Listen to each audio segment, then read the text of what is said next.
సూర్యాపేట జిల్లా చిలుకూరు మండలం కోదాడ నియోజకవర్గం బీఆర్ఎస్ అభ్యర్థి మల్లయ్య యాదవ్కు చిలుకూరు ప్రజలు ఘనస్వాగతం పలికారు. అడగకుండానే ప్రజలకు అన్ని ఇస్తున్న పార్టీ బీఆర్ఎస్ అని బొల్లం మల్లయ్య యాదవ్ అన్నారు.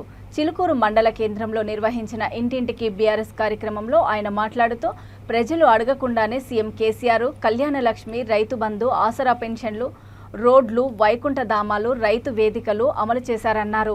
వివిధ పార్టీలకు చెందిన 10 కుటుంబాల వారు మల్లయ్య యాదవ్ సమక్షంలో గులాబీ కండువ కప్పుకున్నారు.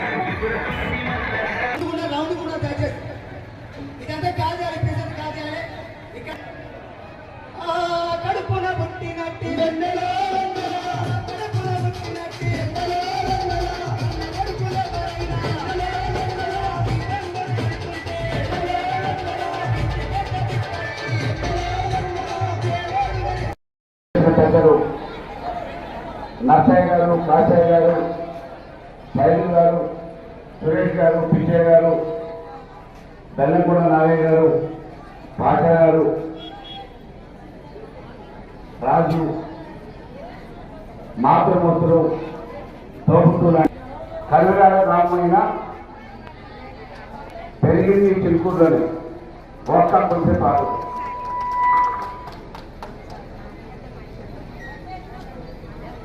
నా బాల్యం గడిచింది. వీలు చేయలేదంటే ముందు నువ్వు పెట్టుకునేటప్పుడు మంచిగా పెట్టుకోవాలా. వ్యవసాయం చేయడానికి జిద్దగాని పెట్టుకునేటప్పుడు పండు బొత్తులో పెట్టుకొని బాగేలేదు వేరే వాళ్ళకి 40 బస్తాలైనా నాకు 10 బస్తాలైనా అంటే పెట్టుకునేటప్పుడు ఆలోచించాలి. అదే రకంగా ఓటేసేటప్పుడు కూడా మంచి నాయకుడా కాదా, మన సమస్యలు ఉంటే తీరుస్తారా లేదా, నాకంటే ముందు ఎమ్మెల్యేగా అవకాశం ఇచ్చిండు. ఎన్నడెవరైనా కనీసం మాట్లాడటానికి అవకాశం. నేను ఈ గ్రామవాసినే, నేను ఈ గ్రామంలో పుట్టిన వాడిని కింద లెక్క ప్రతి ఇంటికి నాకు అనుభవం ఉంది, ప్రతి ఒక్కరితో ఆత్మీయత ఉంది. 400 ఓట్లని కాంగ్రెస్కి ఇచ్చింది. ఇంత కమ్యూనిస్టు చైతన్యవంతం ఒక సామాన్య కుటుంబం నుంచి వచ్చిన వ్యక్తిగా మనం పెద్దగా ఆదరించాల్సిన ఈ గ్రామంలో అయ్యాల 10 11 తీసుకోకపోతే 400 ఓట్లు వేరే పార్టీకి వస్తాయి. ఇవాళ నిరంతరం నా కష్టాన్ని గుర్తించండి. నేను కూడా హైదరాబాద్లో కూర్చోలేక కాదు, నాకు ఒక అవకాశం. సామాన్యులు ఎంతో నమ్మకంతో బీజేపీకి కూలి నాలి మా వర్గాల నుంచి వచ్చిన బిడ్డగా మా సమస్యల్ని అందుబాటులో ఉండి తీరుస్తాడనే ఒక నమ్మకంతో నాకు అవకాశం ఇచ్చిందని 24 గంటలు 108 సర్వీసు ఎమర్జెన్సీ అంబులెన్స్ ఎట్లా పనిచేస్తుందో ఆ రకంగా నా వంతుగా నేను అందుబాటులో ఉండి పనిచేస్తున్నాను.